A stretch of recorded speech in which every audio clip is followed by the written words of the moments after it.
소리로 기도하시겠는데요. 여기 나오는 기도 제목 보시고 기도하시고 또 개인 기도 제목 있으면 함께 기도하시면 되겠습니다. 대한민국의 국정 안정을 위해서 미국의 청교도 신앙 회복을 위해서 특별히 함께 기도해 주시기 바랍니다. 다 같이 기도하겠습니다.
예수님 이름으로 기도합니다. 아멘.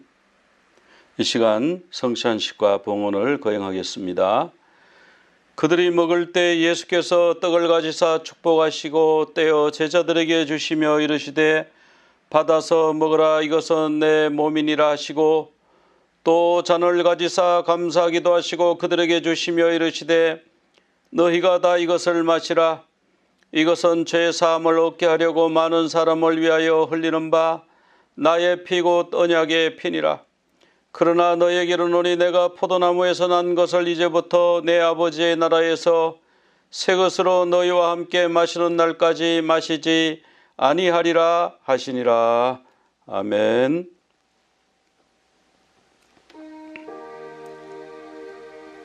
사랑하시는 주님, 이 시간 저희들이 주님께서 잡히시기 전날 밤 제자들과 함께 나누셨던 마지막 유월절 만찬 그 자리에 저희들도 참여하게 하심을 감사합니다. 우리 주님, 떡을 들어 축사하신 후에 제자들에게 나누어 주시면서 이것은 너희를 위하여 주는 내 몸이니 받아서 먹으라 말씀하셨습니다. 식후에 또 한 잔을 들어 축사하신 후에 제자들에게 나누어 주시면서 이 잔은 너희를 위하여 흘리는 바 나의 피 곧 새 언약의 피라고 말씀하셨습니다. 이 시간 저희들이 주님의 몸과 주님의 피를 받습니다. 주님 저희들 속에 들어오시고 저희들 가운데 임재하여 주옵소서. 저희들의 주인이 되어주시고 저희들과 동행하여 주옵소서.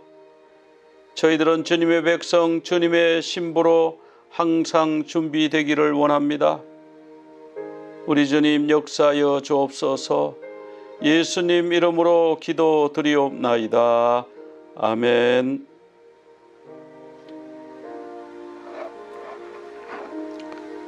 떡을 오른손에 드시겠습니다.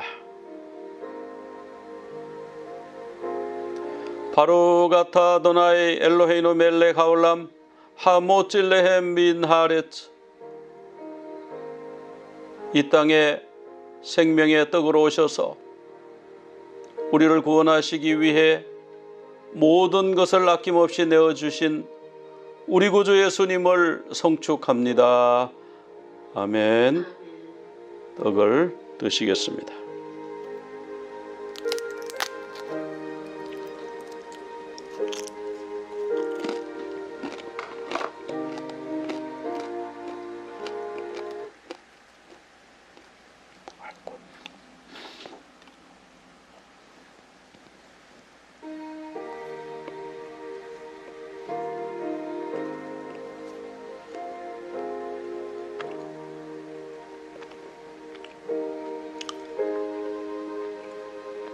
잔을 오른손에 드시겠습니다.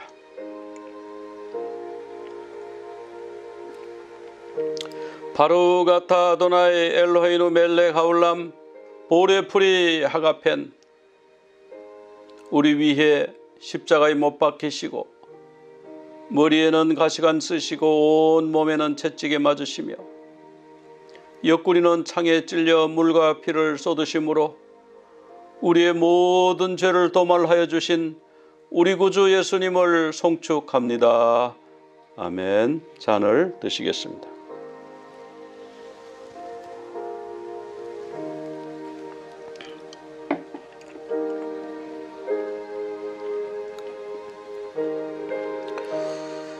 주님 감사합니다.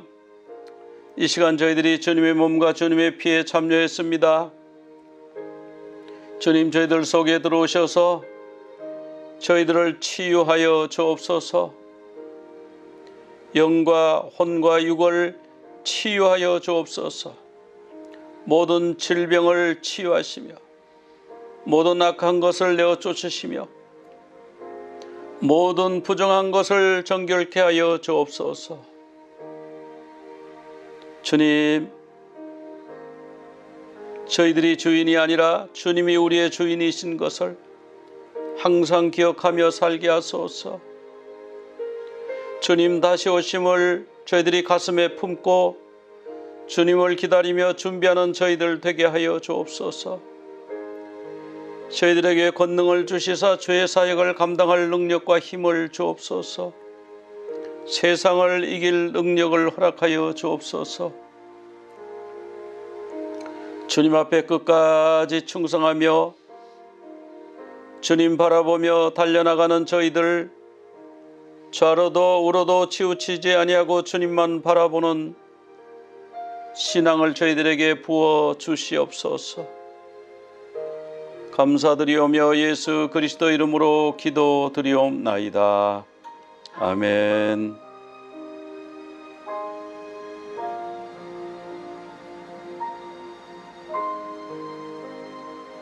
봉헌 기도 드리겠습니다. 주님 감사합니다.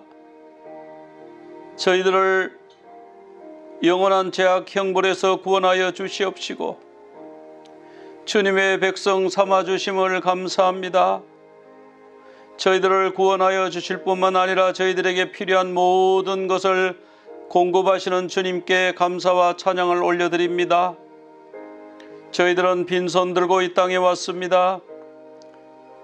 어머니 뱃속에서 나올 때 실 오락이 하나 걸치지 아니한 맨몸으로 이 땅에 나왔는데 이 땅에서 먹고 마시고 누리고 모든 것을 행하게 하심은 모두 주님의 은혜요 주님의 공급하심입니다.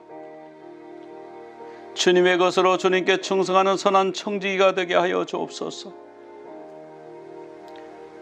나그네 같은 인생길에 주님의 것으로 주님께 영광 돌리며 삶으로 말미암아 저희들 삶에 기쁨과 감사가 넘치고 주님 앞에서도 큰 상급이 있게 하여 주시옵소서.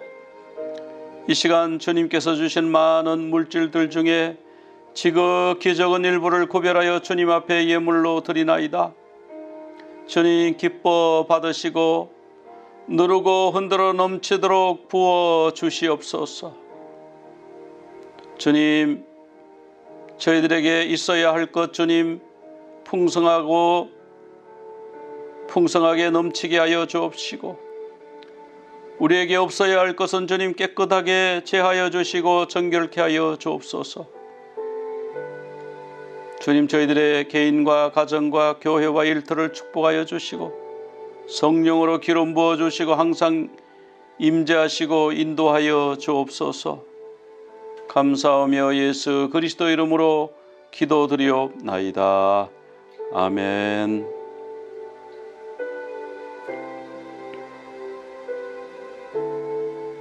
오늘 우리에게 주신 하나님 말씀 다니엘서 8장 20절에서 25절까지인데 제가 봉독해 드리겠습니다.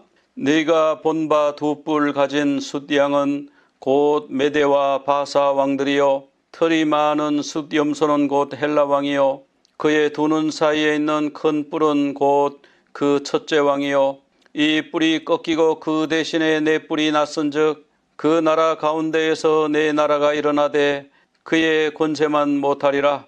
이 네 나라 마지막 때에 반역자들이 가득할 즈음에 한 왕이 일어나리니 그의 얼굴은 뻔뻔하며 속임수에 능하며 그 권세가 강할 것이나 자기 힘으로 말미암은 것이 아니며 그가 장차 놀랍게 파괴 행위를 하고 자의로 행하여 형통하며 강한 자들과 거룩한 백성을 멸하리라. 그가 꾀를 베풀어 제 손으로 속임수를 행하고 마음에 스스로 큰 채하며 또 평화로운 때에 많은 무리를 멸하며 또 스스로 서서 만왕의 왕을 대적할 것이나 그가 사람의 손으로 말미암지 아니하고 깨지리라. 아멘. 요즘 우리 대한민국 정치 상황을 보면서 진실이 좀 필요하다, 그런 생각을 자꾸만 하게 됩니다. 국정원 1차장을 지냈던 사람이 메모지를 공개를 했어요. 그런데 메모지를 작성한 시간도 장소도 가짜고 메모지 내용도 가짜다, 그런 의혹이 나오고 있습니다. 통화 내용, 장소 기억에 혼동이 있었다, 본인도 그렇게 변명을 했었고요. 여기 KBS에서 보도한 내용입니다. 여기 보면 메모지가 없다, 처음 메모지를 버렸다, 그러다가 자꾸 이제 신빙성에 문제가 생기니까 이제 첫 번째 메모지라고 해가지고 이게 노란색 이거를 이제 제출을 했는데 구겨서 버렸다고 그랬는데 구기지 않았네요. 버리지 않았어요. 그러면서 지렁이가 하나, 둘, 셋, 넷, 다섯, 6마리네요. 이 지렁이 6마리가 16명을 체포하라는 그 명단이다, 이렇게 얘기를 한 거예요. 그리고 이 메모지를, 이 꾸불꾸불한 이 지렁이 메모지를 다시 적었는데 여기는 무슨 점을 뚝뚝 점자처럼 찍었죠. 불필요한 내용이 너무 많아서 다음날 4일날 새 메모 작성 후에 폐기했다. 그러니까 이거를 폐기할 리도 만무하고, 그런 중요한 거 어떤 폐기 안 하잖아요. 그러니까 그걸 왜 버렸다고 그러나, 사실이 아닌 게 아닌가, 그런 의혹을 갖게 되는 거예요. 최종본이라 그러면서 여기 이 사람이 썼다, 저 사람이 썼다, 나중에 어느 정치인이 썼다, 필적이 똑같다, 이런 얘기도 나오고. 자, 이런 메모지 때문에, 그리고 그런 카드라, 그걸 증언이라고 받아서 그거를 가지고 윤 대통령을 탄핵을 했잖아요. 내란 수괴다, 그렇게 해서 탄핵을 했어요. 근데 어떻게 대통령이 내란을 할 수가 있나요? 국회가 내란을 했다, 군대가 내란을 했다, 이런 거는 말이 되는데 대통령이 내란할 이유가 없죠. 근데 내란 수괴로 해가지고 이렇게 엮어놨어요. 그런데 저는 그보다가 그 밑에 더 중요한 것이 있는데, 진실이 아닌 거짓으로 탄핵을 하고 내란 수괴로 몰았다 하는 그런 생각을 지울 수가 없어요. 우리나라는 옛날부터 이 거짓으로 대통령 선거에 개입하고 그래서 결과를 뒤집는 거, 스탑 더 스틸, 대통령 선거를 훔쳤고, 또 거짓으로 대통령을 끌어내렸어요. 박근혜 대통령 같은 경우에는 여러분 다 아시잖아요. 그 정 씨하고 뭐 7시간 호텔에서 밀회를 했다. 세상에 이런 황당한 얘기가 어디 있어요. 그리고 뭐 청와대에서 뭐 굿판을 벌렸다. 뭐 별 소리를 다 해가지고 세월의 때 대통령이 밀회를 즐기느라고 제때 대응을 못했다는 거예요. 뭐 그렇게 해서 대통령 끌어내렸는데 뭐 태블릿 PC도 가짜로 드러났고 밀회라는 건 그 본래부터 그 믿는 사람이 그 이상한 사람들이고 그렇잖아요. 그거 어떻게 믿을 수가 있어요, 그거를. 대통령이 경호원도 있고 한데 누구 눈을 피해가지고 밀회를 즐길 수가 있습니까? 그러니까 이런 말도 안 되는 이런 거짓말에 나라가 휘둘려가지고 정권이 뒤집어지고 누가 정권을 탈취하고 이런 일이 있었단 말이에요. 병풍 사건이라고 이 김대엽 이 사건이 노무현 대통령하고 이회창 그 대통령 후보라고 그래야 되겠죠. 그분은 뭐 낙선을 했으니까. 이 사건 때문에 낙선을 한 거예요. 근데 이 김대엽이라고 하는 이 사람은 원래 여러 가지 그 범죄 행위가 많았어요. 쭉 나무위키라고 여기에 나온 것들만 제가 좀 뽑아봤는데 여러 가지 범죄 행위가 있던 중에 갑자기 이회창 아들 병력 비리가 있다. 여기 전화통화 내역이 있다. 그래가지고 녹음기를 들고 TV 카메라 앞에서 막 서가지고 이게 바로 그 증거다. 뭐 이렇게 한 거예요. 그리고 여기 또 이렇게 국민들은 알 권리가 있다. 이 누더기 병적 카드에 진실을 하면서 시위도 하고 이랬어요. 정치인들은요. 김대엽은 의인이다. 김대엽을 병력 비리 조사 특보로 임명해야 된다. 김대엽 말을 안 믿고 누구 말을 믿겠는가? 이랬단 말이죠. 정치인들이. 지금 상황하고 여러분 어떠세요? 지금이나 그때나 뭐. 그렇게 하고 이 KBS가 이거를 굉장히 앞장서서 보도를 많이 했다고 그래요. 이야, 그럼 벌써 그게 한 25년도 더 됐고 30년, 근 30년 전에 KBS가 이런 정치 문제 대선판에 끼어들어서 이 가짜, 이 거짓 정보를 가지고 막 부풀려가지고 선동해서 선거를 훔쳤구나. 그런 걸 알 수가 있어요. 나중에 김대엽이 스스로 시인을 했죠. 저한테 연락이 왔습니다. 노 대통령 정무팀 그쪽에서 연락이 자기한테 왔다는 거예요. 자기는 이용만 당하고 토상구팽 당했다. 그래서 나중에 제가 원인이 됐고 이회창 당시 후보께서는 낙선했습니다. 진짜 마음 깊이 그분께 사죄드립니다. 아니 사죄는 사죄고 대통령 선거가 뒤집어졌잖아요. 거짓말로. 이 사람이 취미를 했을 리도 없고 뒤에서 누가 부추긴 사람이 있지 않을까요? 김대엽은 의인이다. 뭐 이렇게 말한 사람들, 김대엽을 무슨 뭐 병무청 비리 조사 특보로 임명해야 된다. 뭐 이랬던 정치인들이 무슨 원인 제공이 되지 않았을까? 그런 합리적인 의심을 해볼 수가 있다. 녹음 테이프에 녹음이 돼 있다 그랬는데 언론에서요 그 녹음 테이프를 아무도 검증을 안 했어요. 그 있다 그러니까 있다. 무조건 있다. 병력을 피하기 위해서 여러 가지 비리를 저질렀다. 그리고 여기 녹음 테이프에 다 들어있다. 나중에 녹음 테이프를 공개했어요. 그게 가짜였어요. 그냥 찌직 잡음만 잔뜩 들어있는 걸 갖다가 그것도 그 시점에 녹음한 거 아니고 나중에 녹음을 만든 거예요 이제. 그렇게 해서 제출해서 이 사람 징역 살았고 그러고 넘어갔어요. 그 대통령 자리 도둑질 당한 거예요. 그래서 우리나라는 옛날부터 대통령 선거할 때 거짓말로 상대방이 마타도라 그러잖아요. 흑색 선전 또는 이 공작 이런 거는 완전히 공작인데 이렇게 해서 대통령직을 훔치는 정권을 찬탈하는 그런 일들이 우리나라는 오래전부터 뿌리가 깊다. 그리고 최근에는 헌법재판소의 헌법연구관 몇 명이 중국식 이름을 가지고 있다. 그렇게 해서 국민들이 막 의혹을 제기하니까 홈페이지에서 그 사람들 이름을 싹 다 지웠어요. 그리고 허위사실 유포라고 처벌하겠다. 뭐 이렇게 엄포를 놓는단 말이죠. 그러니까 국민들을 얼마나 우습게 아는가. 헌법재판소가. 사실 헌법재판소는 그거 정치적 재판하는 데 아닙니까 거기? 뭐 민주당에서 몇 명 보내고 국민의힘에서 몇 명 보내고 뭐 대법원에서 몇 명 보내고 해가지고 하는데 지금 우리법연구회 거기 멤버가 현재 3명이고 또 1명 더 들어간다고 지금 자꾸 그러는데 그러면 4명 우리법연구회라는 그런 단체가 4명이나 들어가서 헌법재판소에 들어가면 되겠습니까? 1명 이상 되면 안 되죠. 1명도 원래 안 되는 건데 어떻게 4명이서 헌법재판소를 좌지우지하려고 해요? 그런 것부터 국민을 너무 우습게 한다. 이 사람들이 수상하다. 그래서 이 사람이 뭐 무슨 인헌고를 졸업했다고 그래가지고 그 졸업 앨범을 다 찾아가지고 다 다 검색하고 조사를 해보니까 졸업생 명단에 이름이 없다라는 거예요. 어느 변호사가 밝혀냈습니다. 없다라는 거예요. 이 사람 이름이 뭐 북한에서 발견됐다, 뭐 중국식 이름이다, 뭐 이런 얘기도 있고, 이분은 이제 대변인이나 마찬가지인데 이분이 얘기하는 것도 제가 깜짝 놀랐어요. 브리핑을 수작하겠습니다. 물론 뭐 발음을 그렇게 못할 수도 있죠. 근데 이긴 대변인이에요. 공보가 아니면 대변인인데 대변인이 브리핑을 수작하겠습니다. 국민들이 이거 의심스럽다 그러면 다 이렇게 밝히면 되죠. 이 사람 어디서 태어났고 이 사람 친구는 누구다. 친구라도 누구 나와가지고 아유 그때 우리가 초등학교 동창생이었어요. 어느 마을에서 같이 자랐어요. 이런 사람이 나와야 정상 아닙니까? 그런 사람을 언론에서 찾아내야 되는 거 아닙니까? 언론에서는 뭐 이거 또 음모론이다 해가지고, 음모론은 부정선거를 자꾸 음모론이라고 그러잖아요. 김대엽 병풍 사건도 음모론인가요?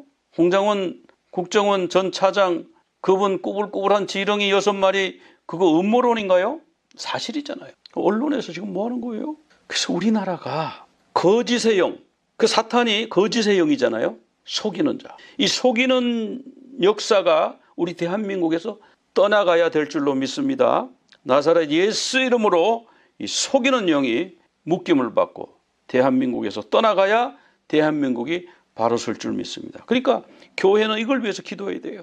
우리 모두 이걸 위해서 기도해야 돼요. 속이는 영이 역사하는 거니까. 겉으로 드러난 것 같고 자꾸 지금 거기에 하니까 속이는 영을 못 보잖아. 속이는 영이 지금 계속 우리 대한민국을 지금 흔들고 지금 그렇게 하고 있잖아요. 그 위해서 기도해야 돼. 속이는 영은 떠나갈지어다.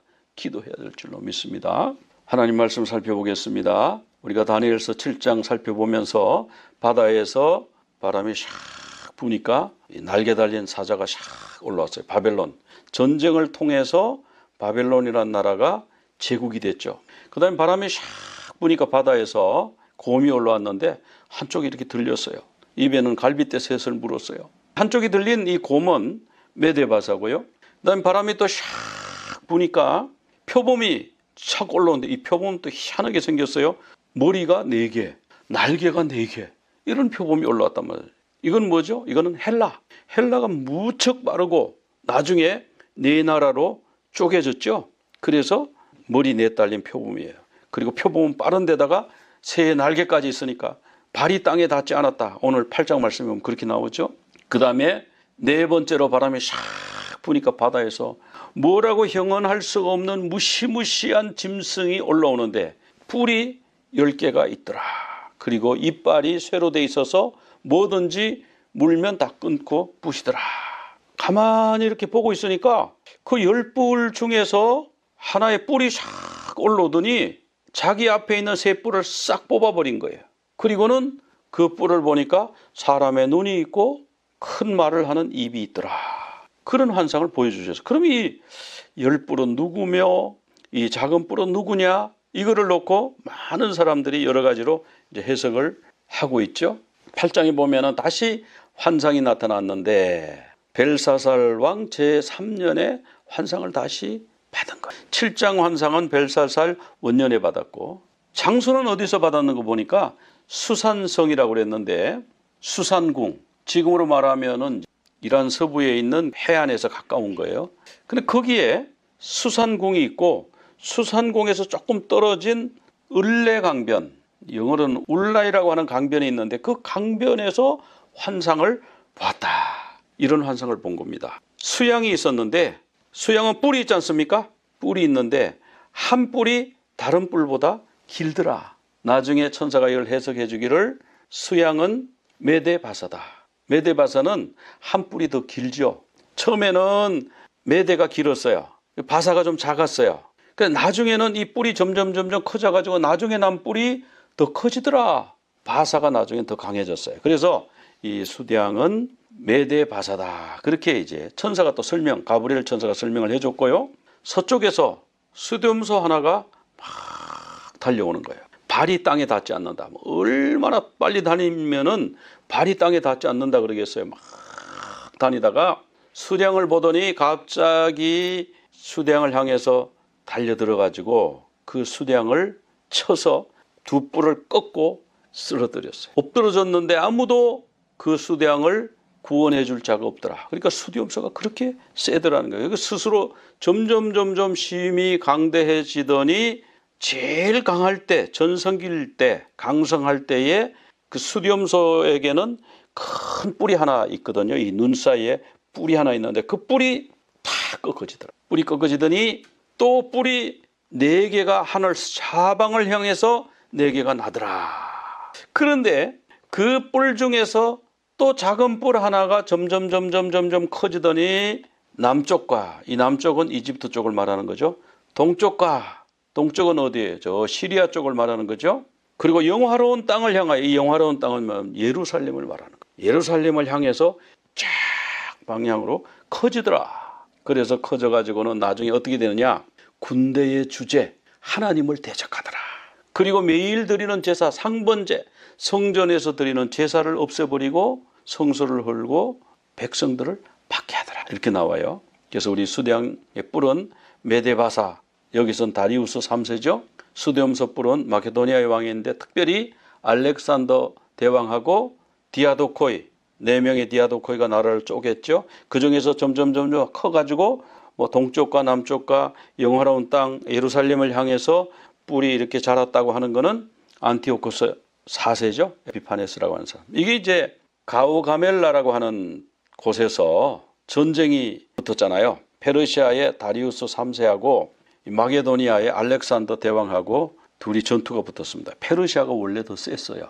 그런데 알렉산더가 군대도 더 좋고 전투력이 더 약한데도요, 지략으로 이겼어요. 그 지략으로 이긴 그것은 참 굉장히 흥미로운데요. 이수스 전쟁에서 승리하고 가우가멜라 전쟁에서 승리하고 이렇게 하면서 이제 알렉산더가 페르시아의 다리우스를 결국 물리치고 승리하게 되는 거죠. 바로 이 긴 뿔이 있는 수디움소가 수양을 쳐서 뿔을 부러뜨리고 땅에 쓰러뜨리고 밟았다. 이렇게 나오잖아요. 바로 그것을 말씀해 주고 있는 그런 내용이다. 그렇게 볼 수가 있고요. 이 알렉산더, 헬라 말로는 알렉산드로스라 그러는데요. 알렉산드로스 메가스, 알렉산더 대왕. 이 사람은 20살 때 왕이 돼가지고 33살에 죽었어요. 바벨론에서. 그건 제가 여러 번 말씀을 드렸습니다. 이수스 전투, 아까 이 지도에서 이수스 전투에서 다리우스를 격파하고, 다리우스는 이때 이제 후퇴를 했죠. 그러고 나서 두로면 지금 레바논이 있는데 거기잖아요. 두로. 고대로부터 유명한 그 항구인데 주로 군항으로 많이 쓰고 무역 항구로도 쓰고 그랬는데 이 두로도 점령하고 가자 지구도 점령하고 이집트를 침공했습니다. 그리고는 그 이집트에다가 알렉산드리아라고 하는 자기 이름을 따서 도시를 만들었죠. 그리고 이집트를 다스리려면은 태양신 라라고 그러잖아요. 태양신 라. 근데 아몬이라고도 부르거든요.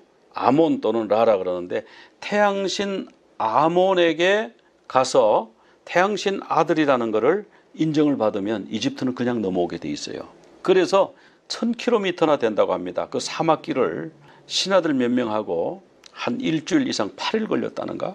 아몬 신전에 찾아가서 거기 있는 사제들로부터 당신은 아몬 신의 아들입니다. 그런 선포와 축복을 받고 돌아온 거예요. 그러니까 이집트 사람들은 아몬 신의 아들이니까 무조건 충성, 파라오한테 충성하듯이 무조건 충성 이렇게 된 거예요. 그러면서 이제 거기서 나오는 식량 있잖아요. 군량미를 거기서 막 잔뜩 실어내는 거예요. 이제 태양신의 아들이 전쟁하는데 군량미 필요하다니까 뭐 그냥 막 보내주는 거죠. 그래서 이 풍부한 군량미를 가지고 페르시아를 격파한 가우가멜라고 하는 데서 격파를 했는데 다리우스가 졌어요. 져가지고 도망을 하다가 이제 신하에게 암살당했는데 그러고 나서 자원병들 나와라. 그래서 자원병들을 모집해가지고 동방원정을 갔잖아요. 그래서 인더스 강까지 점령을 했어요. 그리고 다시 바벨론에 돌아와서 33세에 죽었다. 그런데 이 알렉산더 대왕은 별명이 두 뿔 가진 사람. 자, 이집트에서는 아몬 신의 아들이라 그러면 이게 통하고요.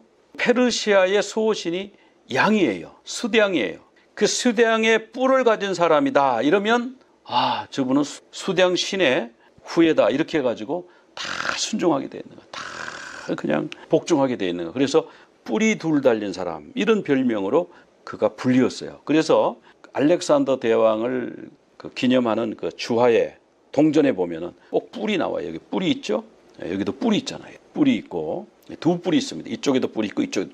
여기 동상도 만들어놨는데 보면 두상에 보면 여기도 뿔이 있잖아요. 뿔이 있는 사람, 신의 아들이야. 뭐 이렇게 사람들이 복종하고. 그래서 이 알렉산더 대왕이 마케도니아서부터 시작해가지고 저기 인더스 강까지, 남쪽으로는 이집트까지 이렇게 큰 제국을 만들었는데 33살에 죽으면서 나라가 이제 쪼개졌죠. 디아도코의 후계자들이 쪼개져서 나라를 이렇게 서로 차지를 했는데 그중에 4명이 가장 유력했고 그중에 가장 세게 유력하게 자란 데가 어디냐면 이 셀루시드 엠파이어, 셀류코스 제국입니다. 이 셀류코스 제국은 예루살렘을 무지무지하게 압제를 한 거예요. 그래서 멸망에 가정한 것이 거룩한 곳에 선 것을 보고 예수님이 이런 말씀하셨거든요. 그 셀류코스 왕국의 가장 악한 왕이 누구냐면 안티오코스 4세인데 성전을 모독하는 일을 하고 유대교를 박해하는 일을 했거든요. 그래서 적그리스도의 원형이다 이렇게 이제 보는데요. 이 다니엘서에 나오는 짐승 모티프가 몇 개 있어요. 용이 나오죠. 이 계시록에도 나오는 말씀인데 바다에서 내 짐승이 올라오잖아요. 수대함과 수대엄소가 올라오죠. 그리고 계시록에 가면 또 무저갱에서 올라오는 짐승이 있어요. 계시록 13장에 가면 바다에서 올라오는 짐승인데 이 짐승은 다니엘서에서 나왔던 네 짐승이 합해져서 나옵니다. 그리고 땅에서 올라온 짐승이 있고요. 붉은 빛 짐승을 탄 음료도 있고 이 다니엘서와 계시록에는 짐승을 모티프로 한 내용이 많아요. 그래서 영이 있고 영은 예뱀, 마귀, 사탄, 온천을 꿰는 자, 바다에서 올라오는 짐승이 있었죠. 계시록 13장 1절에 보니까 다니엘서에서 올라왔던 것과 같은 합쳐진 그런 짐승이 올라옵니다. 용으로부터 권세를 받아요. 그리고 땅에서 올라오는 짐승이 또 있습니다. 계시록 13장 11절에 가면은 나오죠. 근데 여기도 보면 어린 양같이 두 뿔이 있고 이 두 뿔이 있다는 건 권세가 있다는 거예요.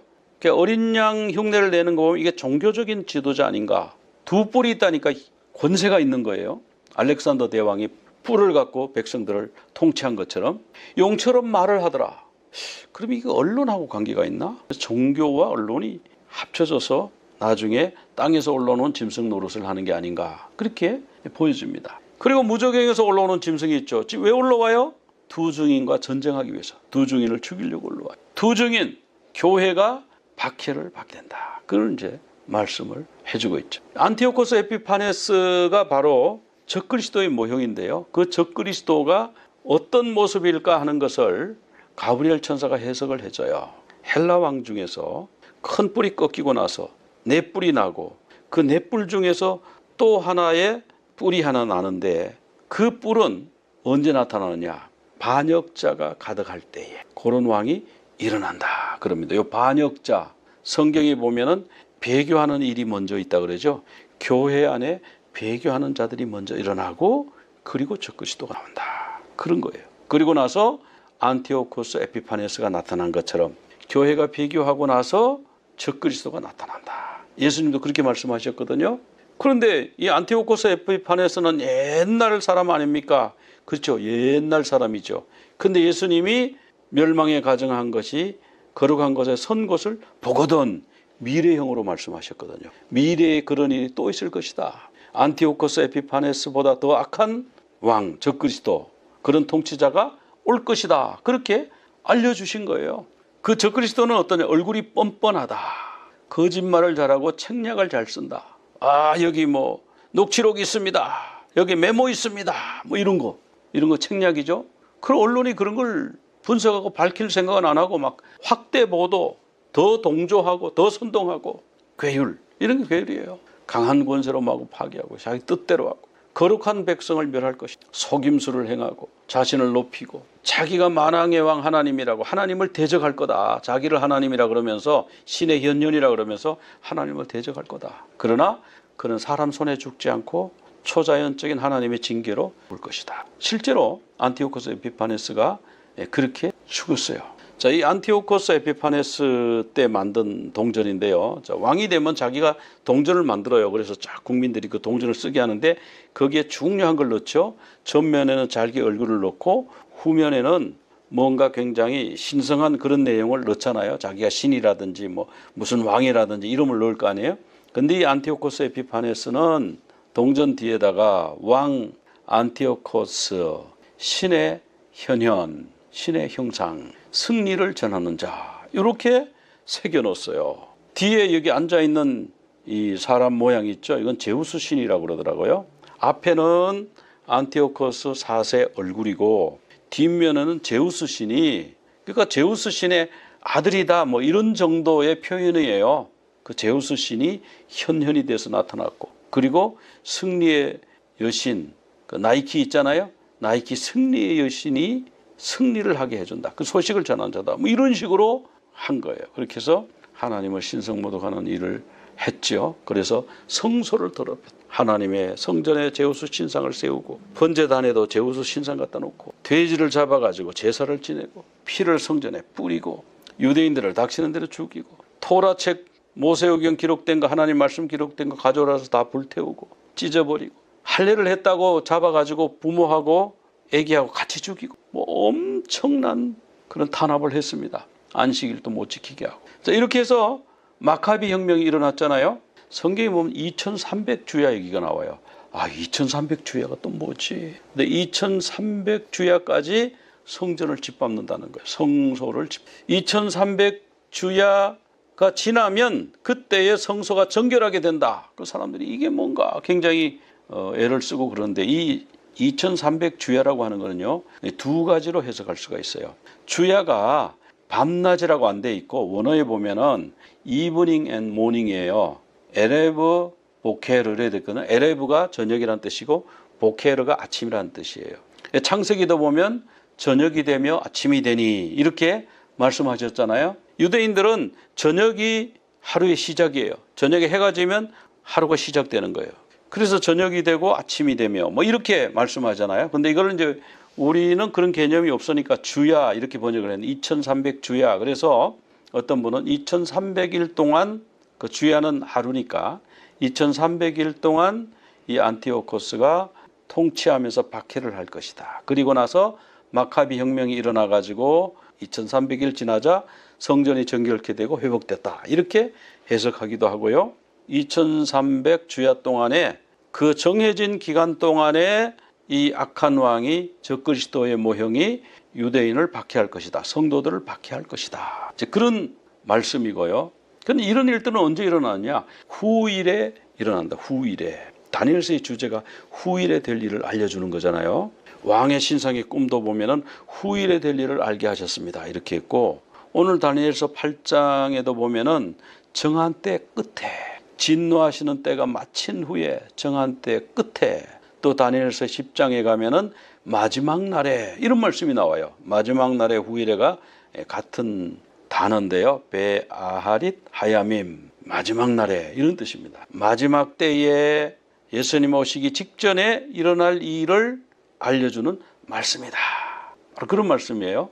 그래서 이 정한 때 끝에 하나님의 진노하시는 때가 마친 후에, 그때 이 적그리스도는 멸망하고 우리 주님이 재림하신다. 그렇게 성경에 나오잖아요. 근데 적그리스도가 나타나기 전에 뭐가 있냐면 배교하는 일이 있어요. 오늘날 우리 교회가 배교하지 않았는지 잘 살펴봐야 돼요. 세상 사람들이 예수를 믿고 싶은데 저 예수 믿는다는 저 사람들 때문에 예수를 못 믿겠다. 지금 이렇게 세상 사람들이 말을 하기도 하고, 언론에서는 뭐 무조건 교회 흠집 잡으면 이렇게 공격을 하잖아요. 그 언론들과 세상 사람들과 힘을 합쳐가지고 교회를, 기존 교회를 공격하는 사람들이 있어요. 구원이 어떻게 예수님 한 분을 통해서 오느냐? 아무 종교나 착실히 잘 믿으면 구원받는 거지. 여러분, 이런 거 배교 아닐까요? 저는 이런 거 배교인 것 같은데요. 여러분 어떻게 생각하십니까? 지금 배교하는 일이 지금 있어요. 그럼 이제 적그리스도가 나타날 때가 된 거예요. 배교가 있고 나서 저 불법의 사람, 적그리스도죠, 멸망의 아들, 그가 나타날 것이다. 그가 나타나서 성전에 앉아서 자기를 하나님이라고 내세울 것이다. 이 다니엘서에 나온 내용은 과거에 이루어진 내용이기도 하고, 우리 예수님이 그 과거에 이루어진 내용인 것을 아시면서도 다니엘이 말한 바 그런 일들이 또 일어날 것이다. 이렇게 말씀하거든요. 그러면 그때가 종말인 것을 알라. 깨어서 준비하라. 인자가 올 때 믿는 자를 보겠느냐? 믿음을 보겠느냐? 그렇게 말씀하셨어요. 자, 이제 때가 가까웠습니다. 여러 가지 여건들이 다 조성이 됐어요. 이제 적그리스도가 나타나고 우리 주님 재림하시고 그 두 가지가 남았어요. 이제 마지막 때인 줄 알고 우리가 깨어서 준비하고 기다리고 배교하는 일이 어떤 일인지 우리가 잘 알아서 주님이 기뻐하시는, 주님이 함께 하시는 그런 교회가, 그런 주님의 신부들이 다 되시기를 간절히 축원합니다. 기도